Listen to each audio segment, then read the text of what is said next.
The overall goal of this optimized mRNA interactome capture is to isolate and identify an mRNA-bound proteome from plant cells.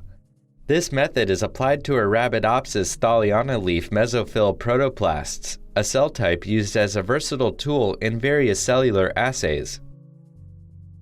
This method can help to answer key questions in the field of post-transcriptional gene regulation in plants, such as discovering and understanding the role of plant messenger RNA-binding proteins. The main advantage of this technique is that it can isolate and identify a plant messenger RNA-bound proteome directly from the physiological environment.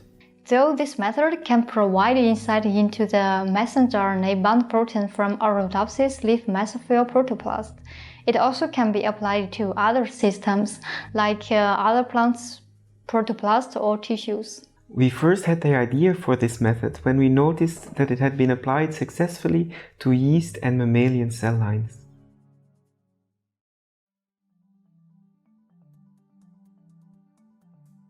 Isolate Arabidopsis leaf mesophyll protoplasts for 2 different samples as described in the text protocol.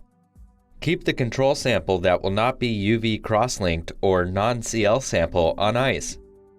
Transfer the protoplast suspension to be cross-linked or CL sample to a large-scale petri dish. Add 30 milliliters of ice-cold mmG solution to the dish to cover the surface and spread the cells by gentle pipetting. Cover the petri dish with aluminum foil when transported to the UV cross-linking apparatus. Place the